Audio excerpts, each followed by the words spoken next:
Assim como acontece com as parábolas de Jesus, também existem alguns dos seus milagres que ficaram mais famosos, mais conhecidos do que outros. É muito importante lembrarmos que a narrativa bíblica não se preocupa tanto em contar como as coisas aconteceram. Os autores dos relatos bíblicos, eles não viveram numa época semelhante à nossa, com todos os avanços da ciência moderna. Isso não significa, é claro, que as pessoas elas não ficavam curiosas, admiradas e até mesmo assustadas diante dos milagres que Jesus realizava e de qualquer outra coisa que elas não pudessem explicar. A Bíblia é muito mais um relato que está preocupada com o propósito, a razão, o fim das coisas e não em como as coisas aconteciam. Em resumo, os autores bíblicos eles estavam mais preocupados em responder a pergunta por quê do que como. É por essa perspectiva, portanto, que os milagres eles são relatados. Diante de uma grande multidão murmurando de fome, nós veremos mais um dos maravilhosos milagres de Jesus. Neste vídeo nós falaremos da multiplicação de alimentos. Seja bem-vindo à nossa série Os Milagres de Jesus.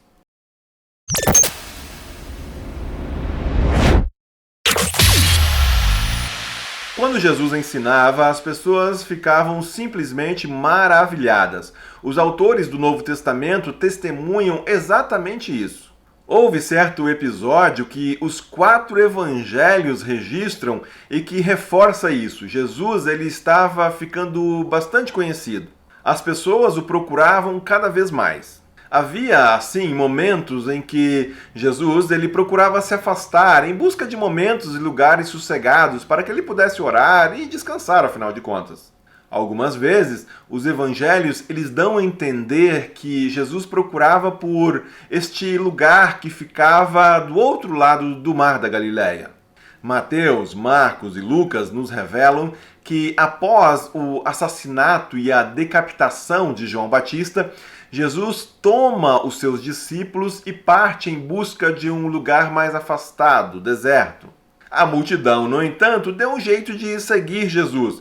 Como o Evangelho de João descreve, o povo estava impressionado com os milagres de Jesus e eles queriam ouvir mais deste Evangelho, deste reino de Deus, de tudo aquilo que Jesus anunciava. E eles queriam também milagres, mais milagres. Eles queriam curas. Ao ver a multidão que o procurava, Jesus não os mandou embora. Ele os recebeu e realizou milagres, curando muitos entre eles. E, mais uma vez, Jesus passa a ensinar, a falar com as multidões a respeito do reino de Deus. É verdade que quando nós estamos empolgados, atentos em alguma coisa que atrai muito nosso interesse, nós podemos nos esquecer até de nos alimentar. Claro que isso dura apenas por algum tempo, logo os estômagos roncam e somos tirados de nosso êxtase momentâneo. Parece que era algo assim que acontecia com aquela multidão ávida por absorver tudo de Jesus. Eles estavam recebendo o verdadeiro alimento espiritual que jorrava de Jesus. Em momentos assim, nós nem vemos o tempo passar. Ainda assim, o estômago roncou. Como seres humanos, nós temos as nossas necessidades físicas. Quando as pessoas finalmente se deram conta, o dia já estava chegando ao fim. Vejamos como o Evangelho de Marcos relata este episódio. Quando Jesus saiu do barco e viu uma grande multidão, teve compaixão deles, porque eram como ovelhas sem pastor. Então começou a ensinar-lhes muitas coisas. Já era tarde e, por isso, os seus discípulos aproximaram-se dele e disseram: "Este é um lugar deserto e já é tarde. Manda embora o povo para que possa ir aos campos e povoados vizinhos comprar algo para comer." Ele, porém, respondeu: "Deem-lhes vocês algo para comer." Eles lhe disseram: "Isso exigiria 200 denários? Devemos gastar tanto dinheiro em pão para dar-lhes de comer?" Perguntou ele: "Quantos pães vocês têm? Verifiquem." Quando ficaram sabendo, disseram: 5 pães e 2 peixes. Então Jesus ordenou que fizessem todo o povo assentar-se em grupos na grama verde. Assim, eles se assentaram em grupos de 100 e de 50. Tomando os 5 pães e os 2 peixes e olhando para o céu, deu graças e partiu os pães. Em seguida, entregou-os aos seus discípulos para que os servissem ao povo, e também dividiu os 2 peixes entre todos eles. Todos comeram e ficaram satisfeitos, e os discípulos recolheram 12 cestos, cheios de pedaços de pão e de peixe. Os que comeram foram 5.000 homens. Uma leitura deste mesmo texto nos outros evangelistas nos revelará ainda outros detalhes dessa história. O relato de João, por exemplo, mostrará que aqueles 5 pães e 2 peixinhos eram o lanche de um menino que estava ali entre a multidão. Outra coisa que é dito é que aqueles pães eram pães de cevada. Isso significa que eles eram, para a época, menos substanciais do que pães de trigo ou de centeio. Os pães de cevada eram o alimento dos mais pobres. Sem dúvidas, outra coisa chama a atenção quando os discípulos lembram Jesus do horário e da fome do pessoal. Jesus ele simplesmente responde aos discípulos que eles mesmos dessem ao povo algo para comer. Certamente aqui não dá para deixar de imaginar a provável reação dos discípulos. Talvez se entreolhando, confusos, sem saber se Jesus estava ironizando, se ele estava sendo apenas um brincalhão ou quem sabe um maluco. Vamos lá, não parece muito razoável aquilo que Jesus pedia sob aquelas circunstâncias. Na época, era comum que, quando havia uma multidão, apenas os homens fossem contados. Porém, é sabido que a multidão que seguia Jesus, ela era composta também por mulheres e crianças. Se havia ali 5.000 homens, é razoável que nós contemos também, então, as mulheres e as crianças, o que certamente somaria aí entre 15 a 25.000 pessoas. Tente agora imaginar novamente Jesus se virando para aquele pequeno grupo de discípulos preocupados e dizendo: "Dê-lhes vocês algo para comer." Conforme o Evangelho de João, o capítulo 6, o verso 5, parece que não haveria possibilidade de tanta gente conseguir alimento de maneira rápida ali naqueles arredores, ainda mais naquelas horas do dia. Levantando os olhos e vendo uma grande multidão que se aproximava, Jesus disse a Filipe: "Onde compraremos pão para esse povo comer?" Está muito claro aqui que Jesus estava a fim de envolver os discípulos naquilo que estava prestes a acontecer. Jesus faria algo sim, porém os discípulos participariam de tudo de forma ativa. Desta vez eles não seriam apenas meros espectadores do milagre, eles fariam parte dele. Vejam então que o milagre, não importa como Jesus o tenha realizado, envolve as pessoas. Assim, em vez de simplesmente especularmos sobre o que Jesus e como Jesus teria feito esse milagre, eu gostaria aqui de chamar a sua atenção para outros milagres que vão acontecendo no entorno deste episódio, que estão presentes aqui nesta narrativa e que talvez a maioria das pessoas sequer perceba.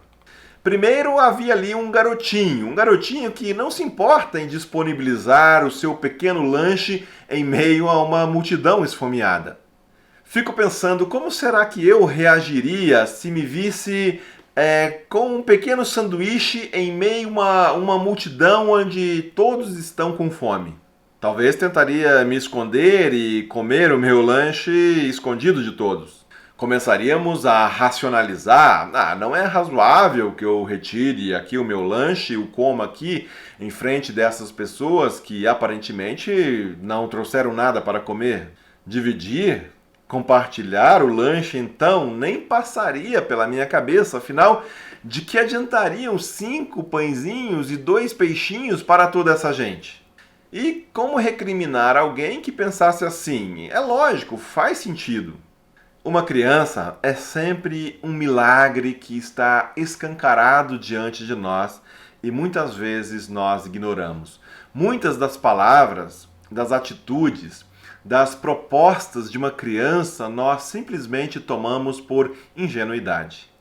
Ou não seria exatamente esta a nossa reação diante de uma criança que disponibiliza o seu lanchinho quando escuta os adultos preocupados dizendo que está faltando comida? Tá, menino, esconda isso antes que alguém esfomeado arranque de você. Lembremos de outro episódio quando os discípulos quiseram repreender algumas pessoas que queriam trazer algumas crianças até Jesus para que Jesus as abençoasse. As palavras de Jesus ali foram: deixem vir a mim as crianças e não as impeçam, pois o reino dos céus pertence aos que são semelhantes a elas. Mateus 19, o verso 14. Eu não quero aqui explorar o que seria exatamente este ser semelhante às crianças, mas talvez muitas vezes nos falte esta credulidade, a fé, a inocência das crianças. Já os discípulos, bem, eles já faziam alguma ideia do que Jesus era capaz. Naquele deserto, certamente havia muitas pedras, outras coisas que poderiam ser transformadas em pão. Não seria nenhum grande desafio para aqueles que eles já viram antes transformar água em vinho. Assim como Maria fez lá atrás naquele casamento, também agora os discípulos procuram Jesus. Fosse para mandar o povo embora ou tomar qualquer outra providência, os discípulos sabiam que Jesus era a pessoa certa com autoridade para isso. Qual não deve ter sido a surpresa quando eles ouviram: "Dê-lhes vocês algo para comer"? Aqui Jesus ele vai agir também como um organizador. Quando se faz necessário administrar as coisas diante de uma grande demanda envolvendo muitas pessoas, sabemos que o desafio é grande. Antes do milagre acontecer, Jesus ele dá algumas orientações, ele envolve os discípulos na tarefa, ele delega a eles algumas funções. Organiza o povo em grupos, faz com que todos se sentem, pede que os alimentos sejam então trazidos até ele. O que Jesus então vai fazer? Ele pegou os 5 pães e os 2 peixes e, olhando para o céu, deu graças e partiu os pães. Em seguida, deu-os aos discípulos e estes à multidão. Nós temos aqui um gesto de ação de graças e de partilha. Antes mesmo do milagre da multiplicação, de o povo testemunhar o milagre que Jesus realizaria, ele, Jesus, ao dar graças, reconhece que tudo é dádiva de Deus. O alimento diário é graça. E o que nós podemos fazer com a dádiva de Deus é compartilhá-la. O milagre realizado por Jesus é decorrente de algo anterior, de um grande milagre já colocado por Deus. Ele é quem gerou todas as coisas a partir do grande milagre da criação. E o milagre de Jesus é decorrente também do encontro de pequenos milagres, como a disponibilidade de um garotinho, o engajamento dos discípulos, a gratidão e o reconhecimento de Jesus e, finalmente, a partilha. Pergunto: o quanto nós ainda temos fé suficiente para colocarmos os nossos pães, os nossos peixinhos nas mãos de Jesus? O quanto nós ainda nos lembramos de dar graças, de dar o crédito a quem é devido por termos força, proteção, lar, alimento diário. O quanto nós ainda estamos sensíveis e conseguimos escutar o ronco de outros estômagos, além dos nossos. Enfim, o quanto cremos para nos mobilizarmos em favor de quem necessita e assim compartilharmos das bênçãos de Deus. Sendo bem sincero, quando nós estamos diante de pessoas capazes de se sensibilizarem com as necessidades do outro, que reconhecem o Senhor da vida, a quem devemos graça, e que são livres para compartilhar das bênçãos de Deus, nós estamos diante de um verdadeiro milagre. Ali Deus já operou, transformando um coração endurecido, sensibilizando um espírito rebelde, egocêntrico e ganancioso. Quanto ao milagre em si, realizado por Jesus e registrado pelos evangelhos, o padrão se repete. Depois de ver o sinal miraculoso que Jesus tinha realizado, o povo começou a dizer: sem dúvida, este é o profeta que devia vir ao mundo. Por mais que houvesse distorções na maneira como o povo começava a reconhecer Jesus, Fato é que os seus milagres revelam a sua glória. O reino de Deus é revelado como uma realidade de gratidão, partilha, almas e corpos saciados. É muito interessante observarmos ainda os acontecimentos subsequentes que são narrados, especialmente no Evangelho de João. No dia seguinte, Jesus ele já havia atravessado novamente o Mar da Galileia e os seus discípulos o acompanharam nesta travessia. E mais uma vez, a multidão logo os alcança. Eu acredito que vale a pena encerrarmos esse vídeo dando uma olhada nesse trecho que é esclarecedor. Quando o encontraram do outro lado do mar, perguntaram-lhe: Mestre, quando chegaste aqui? Jesus respondeu: A verdade é que vocês estão me procurando não porque viram os sinais miraculosos, mas porque comeram os pães e ficaram satisfeitos. Não trabalhem pela comida que se estraga, mas pela comida que permanece para a vida eterna, a qual o Filho do Homem lhes dará. Deus, o Pai, nele colocou o seu selo de aprovação. Então lhe perguntaram: O que precisamos fazer para realizar as obras que Deus requer? Jesus respondeu: A obra de Deus é esta: crer naquele que ele enviou. Então lhe perguntaram: Que sinal miraculoso mostrarás para que o vejamos e creiamos em ti? Que farás? Os nossos antepassados comeram o maná no deserto, como está escrito: Ele lhes deu a comer pão do céu. Declarou-lhes Jesus: Digo-lhes a verdade, não foi Moisés quem lhes deu o pão do céu, mas é meu Pai quem lhes dá o verdadeiro pão do céu. Pois o pão de Deus é aquele que desceu do céu e dá vida ao mundo. Disseram eles: Senhor, dá-nos sempre deste pão. Então Jesus declarou: Eu sou o pão da vida. Aquele que vem a mim nunca terá fome. Aquele que crê em mim nunca terá sede. Mas, como eu lhes disse, vocês me viram, mas ainda não creem. Como nós já temos dito e repetido aqui, apesar dos milagres apontarem para a glória de Jesus e indicarem a presença do reino de Deus que já está se manifestando, isto nunca garantiu que as pessoas, por presenciar os milagres, crescem. Jesus é o pão da vida, o milagre de Deus para a redenção de toda a criação. Assim como foi nos dias de Jesus, foi ao longo da história e permanece até os dias de hoje, haverá aqueles que se escandalizam e haverá também aqueles que creem.